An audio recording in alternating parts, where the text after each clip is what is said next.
Absolute Superman issue 16, Jason Aaron writing with JUAN FERREYRA on the art. So we left off in the sort of the cliffhanger being the showdown that Hawkman was here to confront Superman, and we start this issue with a flashback to the origins, seemingly, of this version of Carter Hall, who in 1940 was digging for Lazarus, looking in the tomb of Teth Adams. So we know we're getting to the hierarchy of power in the absolute universe changing soon. Yes, we are. So we're teasing that. And in Kahndaq, so we know the Kahndaq is in the absolute universe, right? So, that's true. Yeah, he is there. We didn't technically know that before this, so that's a good point. Right. So and there's a bunch of like things like in the walls, like there's like paintings at one point of what I'm like maybe like representations of Brainiac, because there's like 3 dots on green skin. Maybe I'm reading too much into it, but we're seeing that. And we see this giant, morning star in the wall, which ultimately, when Carter's friend here betrays him and says that he's going to sell all this stuff to the Nazis instead, which, by the way, may be the first confirmation that World War II definitely happened in the absolute universe. Yes. So that's something. Yeah, and definitely this guy pulls up a lock from Raiders of the Lost Ark, right? He's like, he cuts his line, leaves him hanging there, and it's just like, look, man, there's no such thing as good and evil, just money. I don't care who ends up with it as long as I get paid. And that really kind of shows that is the true anti-life, right? Like, you don't care about things outside of yourself and that kind of thing. So I do like how Aaron played with that, the moral failings of this guy. Although in the absolute universe, those aren't moral failings, right? Those are probably strengths. Yeah, well, we ultimately know that Carter's eventually going to turn to the dark side. But having said that, to save himself, he grabs the Morning Star. And the next time we see him, because it sort of ends, it's like a little cliffhanger, and then you see the full page where he comes out the well, and the Lazarus, like the old school peacemakers, are like surprised to see him, and he's got big wings, and there's blood all over the weapon, as if to say he just bashed that traitor's brains in and left him for dead down there. Like, I know he's a bad guy. I know what he did to the absolute version of Oliver Queen. But him coming up with the wings and the bloody mace and him going, I'm one of the good guys, I was like, I kind of like him. I kind of like him. He's going to do some bad things in the future, but in this first moment, like, he's got the cool factor. Although it does kind of imply that he's offed a few other heroes, because he says Oliver Queen's name at the end of a list of people who didn't see things correctly and had to be taken care of. And you don't want to end up like them, which is basically the crux of this issue, is he's here trying to like convince Superman to like give up his bullshit and like see the bigger picture and work with Lazarus instead of against him. And there's stages to this conversation. There's the early part where Superman keeps speeding off to go and save someone, and it really pisses Hawkman off, where Hawkman's like, would you stop doing that? We're having a conversation here. So there's a lot of that going on. Ferreira's art here, I really like the when he lifts up the mask, so you see his face underneath, but you've got like the hawk sort of like beak over the top of his head. There's a lot of detail there. I think Ferreira's really nailing a lot of that stuff. There's that, and then like all the bandages too, like he gives it this organic feel, right? With like, it'd be very easy for Hawk to do the like pulp version of Hawkman, but here with like the bandages around his face and the way that they're receding with the flip kind of deal, like there's this weird organicness to it.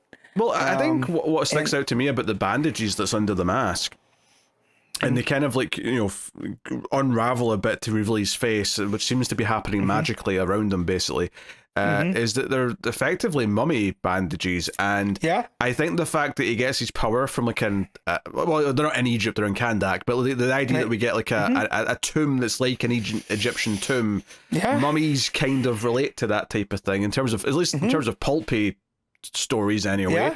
So it makes some sense. I can see the logic there that they've decided to give him that.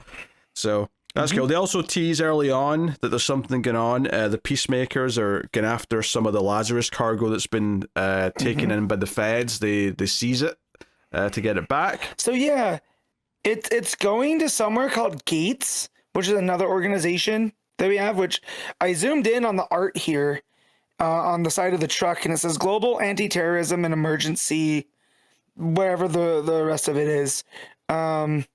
But yeah, so we're adding, and it looks like wings spread out over that too, right? So we have another group that seemingly is trying to get their hands on all this stuff too. And we actually don't know if they're a good group or a bad group. I mean, it sounds like a good group from the name, but who knows if that's just... Yeah, and things go sideways, right, with the Peacemakers, because they're loading the stuff in, and it looks like one of the things breaks containment, and in a very body horror fashion. This is a tease for the end of the issue. This is obviously teasing what's going to pop up at the very end. But these guys are just loading it into the truck, and the Peacemakers attack, and it ends up leading to this thing breaking out. So. Yeah, basically, the Hawkman is just trying to pull the, hey, I've been doing this for a long time, you know, and some of you superhero beings show up, you come and go, and it is kind of weird how there's like a lot of you at the same time, and Superman's like, what are you talking about? Who else has shown up? And he's like, oh yeah, there's that bat fella over in Gotham, there's the witch over to the west, and then whatever hell happened in like Evergreen or whatever, like he basically lists all, you know, everything but Martian Manhunter, because I don't think anyone really knows about him. No, understandably, because as of yet he's dealing with all of that stuff on a different level, right? Yeah, you know, he hasn't been very public, although maybe by the end of this arc we'll get his coming out party. But yeah, just as the sinisterness that he's saying this, where like he's like, look kid, you're doing too much, take it from me, when you do too much, that's when you end up disappearing. He's almost like a mob enforcer at this point, and that's where he names all the lists all the names of Iron Monroe, Wesley Dodds, Dr. Fate, Oliver Queen. So that's what we all saw in that Absolute Power one shot. We saw a lot of Hawkman going around and taking care of those people. So this is a bit of a connection to there too. Yeah. So basically he's not happy that Superman's not really going along with this. And especially when he says, hey, you should probably work with Lazarus. And he's like, what, you mean the people who tried to turn me into a mass murderer and are trying to overtake the planet, and they're brutalizing innocent people and they're enslaving people? Yeah, I would never do that. That's a bunch of bollocks. Also, Lois has got a job at the Daily Planet, and that's like a major development. But a couple things. The building with the Daily Planet globe is not the Daily Planet building anymore, because that got turned into condos a long time ago, and the Daily Planet building's across the street. And also Perry, who she bumps into, this is the first time we're seeing him here, he just got let go from the Daily Planet, so he is not currently working there. Yep. So former editor, as he says. Yeah, they gentrified the Daily Planet building. Those bastards did it. It wouldn't shock me if Perry somehow ends up back at some point, but yeah, at least for now it does feel like they're doing some fun here. But by the time we get to this, Hawkman gets pissed and starts fighting Superman. So we get a lot of really colourful art when he's swinging the star, and Superman goes bouncing over the top of a car park. Maybe my favourite page in here is when Superman just says F it, and where's the page here? Yeah, basically fires him down through like multi-stories of a building, and then he lands in the subway. It's just this big splash page, and it's just this flaming thing with all the crashing layers all the way down. It's really good. And the way that Ferreyra draws it, we see the cross sections of the parts of the building, so we can follow, you know, where Hawkman is going through them, which I thought was a really fun touch. Yeah, there's a lot of smart choices here. Like, obviously, the colors in this page are mostly like muted greens and blues and stuff like that. So the orange and red and yellow of the heat vision really pop. But the other thing that's also kind of a strong orange color is that cross section we're talking about. Basically, wherever it's like artificially been cut into, so we can see through the building or through the subway. It's got those orange lines to signify these aren't real lines. These are just like kind of where we've put a slice through them so we can see what's happening behind them. So really cool. It's very much like they're highlighted, like if it was a video game, right? That's the thing to click on. Actually, I also like the move that. Do you know what it makes me think of? Actually, it makes me think of in Terminator when they come back through time and the bubble melts whatever was in the bubble, so you get these orange outlines on the corner of the truck that's behind Arnold. That's what made me think of, bizarrely. That's pretty close too. I also like the movement. The here is like what sets up their fight is Superman goes to go in because he hears screams in Metropolis, and Hawkman's like, "Kid, if you leave me again, you're gonna make me do something I don't want to do." And so Superman's like, "Okay," and he wraps his cape around him and drags him into Metropolis with him. And he's like, "Okay," and then they get into the fight, and Superman's getting his butt whooped because he's never actually fought someone at his power level, right? Like with Roz, it was this whole, like make a statement kind of fight. And he might have been at Superman's level a little bit, but not like Hawkman. And so what Superman does is as the Morning Star is coming at him, he lets him have it full force. And it's almost like the nth metal redirects the energy back towards Hawkman. And that's what sends him back through all of this. And again, it's like Superman's learning, right? This is a guy that's now he's finding what his limits are and he's surpassing them, which Aaron's very, very good at showing that from the beginning here.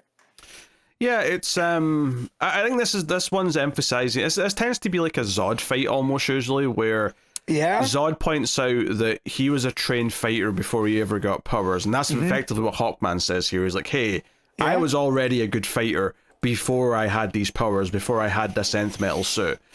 You clearly have never fought anything until you got powers, and that is naturally a disadvantage compared to those of us who had to learn to fight first. So it's a classic Superman trope to have someone like go up against him who has more fighting skills than he does. But very curious. And then the reveal, of course, at the end of this section is that the absolute version of Parasite is what's rampaging through Metropolis. And he's big, he's monstrous, he's got like a four-way mouth that opens up on all sides. He's basically kaiju sized here as well. So that's good fun. Like, even before you get down to the bottom of the page with that panel that has the inset that says, infectious substance project Parasite, it has the Parasite like lines. It's not like a logo, but right when you see those lines back together like that, you automatically think Parasite. So I saw that and I was like, oh, we're doing Parasite, and then you get the confirmation at the bottom. It was a real fun reveal. You know? Yeah, it makes it clear at the bottom with a container that says Project Parasite, but yeah, it's once you see the purple, it's kind of like, okay, I feel like I know where we're going with this. So that's fun, and also, I don't think we've done a lot of Metropolis stuff yet, have we? This felt like kind of the first real trip to Metropolis. I'm sure we've maybe seen it in passing, but, Maybe with Lois when she's putting in her reports, right? Maybe. But nothing like this, and also I feel like they moved Metropolis because traditionally Metropolis is an East Coast city, but it said at the heart of America's heartland or at the center of America's heartland, which would tell me it's more in the middle of the country, like Chicago versus New York. I suppose the idea here is that it's the biggest city that you would like you would drive to from Smallville. If you were driving to the nearest big city, it's probably the one that's the closest to Smallville. Would be my guess. Right. But not that it's close, but closest out of the big cities. Right. So, which is what it was on the show Smallville, is they gave it that vibe too. Like it was the biggest city in driving distance, which I like, which then puts the Absolute Universe with Diana in Gateway City, which is like San Francisco, right? Metropolis is like Chicago, and then Gotham's like New York, right? So they're all spread out. And then you got Evergreen in Nevada, you got Central City there too. So yeah, I do like that it spreads them out a bit, gives it that wider universe kind of feel. Yeah. But no, just because they made the point of showing Daily Planet building, Perry White, Lois is getting a job as a reporter. It feels like this arc's maybe propelling us into a bit more traditional Superman-esque kind of setting. So curious to see where we go with more of that stuff. But we're not done because we have a little epilogue section. And what's so funny is obviously I remembered the cliffhanger of Brainiac being the one to go to Absolute Luthor to like meet him, but I kind of like it didn't click for me right away. So you cut to this page and we've got bearded, ginger, full head of hair Lex Luthor talking to what basically looks like normal Lex Luthor, right? As a bald guy, and I'm like, this looks like Lex. Yes, but I also with the way that he's wearing the suit jacket with the plain shirt underneath, all I could think of was Grant Morrison. Okay, because that's how I've seen Grant Morrison dress as well. And I was like, oh, that's funny. Grant Morrison, well, like, no, that's supposed to be Lex, dummy, right? Like it clicked later. But yeah, my first thought was like, oh, we're doing like this weird meta thing. It's like, no. The meta thing is that he's our Lex. Yeah. Kinda, yeah, because basically Brainiac, this is Brainiac in disguise, and he says that, I've seen a world where you live up to your full, because when this Lex says, I appreciate the big offer to go and be a part of this weird project you want me to be a part of, but it'll take me away from my children, away from my wife. I want to just work on the farm. I'm a simple guy. I don't want to be away from my family, so I'll have to politely decline. And Brainiac doesn't like that answer, and he's like, I've seen a world where your counterpart would like trade blows with gods, so you just need a bit of motivation. You need something to propel you and have the motivation to do all this stuff. So the ending cliffhanger of this is a full page spread of him turning into full Brainiac, where he's got his metal legs with the exposed brain, he's green, all the rest of it, and his arms turn into giant chainsaws. The implication being that he's going to murder this Lex Luthor's family so that he won't have a family to care about anymore, and maybe he'll feel like a bit evil now. That's a nice family you got there. It would be a shame if I cut him in half. Like, I let out an actual oh no when I turned the page and he has chainsaw hands. Like, I was like, oh man. So yeah. Was not expecting chainsaw hands. I'll tell you that much. Oh yeah, it's full horror. I kind of love Absolute Brainiac. I love the issue that introduced them, and I'm digging what they're doing with him here. And the idea that Lex here is such a nice man who is offering him a slice of cake, and this guy's like, you need tragedy, so I'm going to Eobard Thawne style murder your whole family. Yes. Hope that motivates you to some action. He has much more in common with Professor Zoom than he does Brainiac at this point. You know what you need? Trauma, and lots of it. He's like, he's like regular Brainiac meets Joker meets Pinhead meets like there's a whole lot of things into this version of Brainiac. This guy sucks at the way you want a villain to suck. Like there's like with Absolute Hawkman, I kind of like it that he might end up being this anti-hero. Like he's gonna have to pay for these things that he's done, and maybe it's Superman's inspiration that makes him turn right. I kind of want that for that Hawkman. I don't want that with Absolute Brainiac. I like that he's a sick freak. Like I don't want redemption. Just let him be evil. Oh, I don't think there was a chance of redemption anyway. I don't. You have to lose sleep over it. No, but that's what I mean. Like, let the villains be villains. And him with the chainsaw hand shows that Aaron's got that. Yeah, so. a nice touch on the art here from Ferreyra is that the chainsaw blades actually kind of like go past the base of the chainsaw, past like where the elbow is. So there's like a kind of a, I don't even know what you call the effect that it makes, but just this idea that it's longer than the actual part of the body that it's for, and it kind of goes past the elbow. So there's kind of like an extended joint kind of element to it. I don't know, but it looks cool. It looks extra menacing. Yeah. Like if they ever put out an action figure of this, I'm buying it for sure. Yeah. Brainiac with chainsaw hands. I guess the thing I can compare it to is most windshield wipers have this, where the main windshield wiper doesn't. Extra. Yeah, it goes past where it joins the base. It doesn't just stop there. It kind of goes past a little bit. That's what kind of these chainsaws give me the vibe of. God, he's a sick freak, and I love it.